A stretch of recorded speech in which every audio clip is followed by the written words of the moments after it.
ครบเครื่องเรื่องยำจีนต้องยกให้ฮานนี้บอกเลยว่ารสชาตินี้ถ้าไผ่ได้กินแล้วต้องกลับมาซื้อซ้ำอีกแน่นอนเคยได้ยินซื้อเสียงเฮียงน้ำเพื่อนมาโดนแล้วแต่เขาบ่เคยมาซิมจักเทื่อมื้อนี้มีโอกาสก็เลยแวะมาซิมเบิ่งก่อนอื่นเบิร์ดเขาจะมาบอกเส้นทางคร่าวๆให้ทุกคนก่อนเขาจะเริ่มต้นจากสโมสรขายของกินขี้ซื้อขึ้นมาอีกน้อยนึงจะอยู่ทางขวามืออยู่ตรงกันข้ามกับทรายมินิมาร์ทลัก2เด้อถ้าไผ่ไปบ่ฮอดใจบ่ถึงก็ให้เขาเบิ่งตามคลิปเฮานี้หานเพิ่นจะมีห้านเดียวเนี่ยเดี๋ยวอยู่ลัก2นี่นะหลายคนก็อาจจะคุ้นเคยกับห้านเพิ่นแต่บางคนก็อาจจะยังบ่ทันฮู้จักขนาดเฮาเองอยู่สวรรค์แท้ๆเฮาก็ยังบ่เคยมาจักเทื่อมาในส่วนอาหารการกินของเพิ่นทุกคนบอกว่ามีครบจบเกือบทุกๆอย่างเลยส่วนอาหารเพิ่นจะเติมสดๆไม่ๆเลยทุกคนลูกค้าเพิ่นก็หลายเรียนคิวกันเป็นแถวเลยที่สำคัญห้านนี้เพิ่นจะมีหวยไข่แบบนี้นำทุกคนถ้าไผมักแบบนี้โอ้โหถึกใจสุดๆหรือว่าถ้าไผอยากเฮ็ดน้ำจิ้มกินอยู่บ้านก็สามารถมาซื้อแจ่วเพิ่นได้แจ่วเพิ่นก็ขายตกนึง40,000กี้เฮาจะมาเบิ่งแม่ค้าเพิ่นยำสดๆใหม่ๆแบบนี้เลยทุกคนน้ำเพิ่นบอกว่าเข้มข้นแห้งเอาแหนมเบิ่งก็รู้สึกว่ามันน่าจะจืดจ้าดพอแห้งแล้วส่วนรสชาตินี่เฮามักแบบใด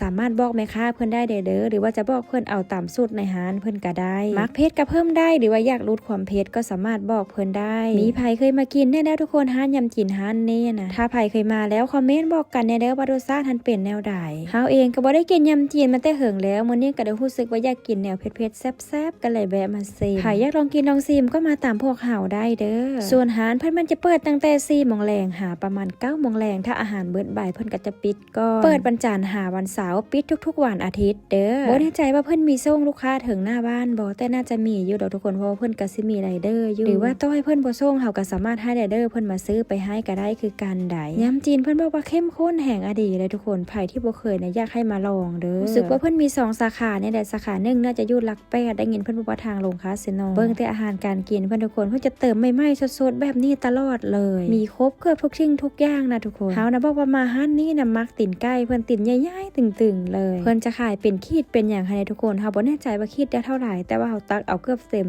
3มันราคาแต่120,000กีบนึงบ่แน่ใจว่าเพิ่นเปิดให้กินอยู่ในห้านบ่ถ้าเพิ่นเปิดให้กินอยู่ในห้านลูกค้าเพิ่นคือสิเต็มเลยส่วนเฮาเองมันไปซื้อมากินอยู่เฮือนเด้อเบิ่งทุกคนสีสันยำจีนเพิ่นสีสันแซ่บเป็นแต่แซ่บตามมันแห่งอดีทุกคนมื้อนี้เฮาซื้อมาเพียงแต่ราคา120,000กีบเท่านั้นได้หลายปลาล่ำปลาเหลือหลายโพดหลายโพมาเด้อทุกคนเด้อมากินยำจีนน้ำกันเด้อเฮาก็จะมาให้เอ้ยปิ้นเพิ่นเป็นคนซิมก่อนขนาดเพิ่นบ่สบายได้นี่เพิ่นเห็นยำจีนเป็นแต่แซ่บเพิ่นก็เลยมาลองซิมเบิ่งเพื่อสิดีไข้ว่าซั่น แต่เวลาที่เอ้ยค่อยซิมอีหยังก็รู้สึกว่าบ่ค่อยเป็นตาแซ่บปานใดแต่ว่าให้เสาเอมซิมนี่มันสิไปคนละทางได้นี่ช่วงนี้ก็บ่ได้ซื้อเอาคลิปนำเอ้ยปานใดเพราะว่าไปคนละทางน้องก็ไปเวียกค่ำมาจังเจอกันอยู่ในห้านเพิ่นจะขายแต่เป็นยำได้จะบ่มีได้พวกปิ้งพวกหยังหันนะทุกคนแต่ถ้าเพิ่นเฮ็ดปิ้งจีนน้ำน่าจะได้หาผู้ช่วยเพราะว่าสำนักนั้น2คนเพิ่นน่าจะขายบ่ทันเพราะว่าลูกค้าเพิ่นหลายนะทุกคนมาเด้อมากินน้ำกันเด้อทุกคนเด้อแซ่บๆน้ำกันหรือว่าใครมีห้านอาหารการกินห้านยำจอกน้ำกินยุดสายที่เป็นแต่แซ่บบรรยากาศดีๆก็สามารถแนะนำเฮาได้เด้อบอกว่าจะเป็นพ่อค้าแม่ค้าหรือคนฮู้จักฮักแพงก็สามารถแนะนำให้เฮาไปรีวิวได้สามารถคอมเมนต์ไปใต้คอมเมนต์ได้เดี๋ยวเฮาจะทยอยไปแต่ละห้านถ้าเฮาไปฮอดห้านหลายซ่าๆเนี่ยก็ต้องขอโทษขออภัยนำเด้อเพราะว่าเฮาทยอยไปเทื่อละเล็กเทื่อละน้อยมื้อนี้ร้านสาวกุ๊กสาวเอ็มก็เข้าร่วมนะจ๊ะขนาดเพชรซัมนี่เพิ่นยังกินนำได้เป็นเด็กน้อยที่กินเพชรได้เก่งแหงได้แนวสาวเอ็มคักแบบนี้นะ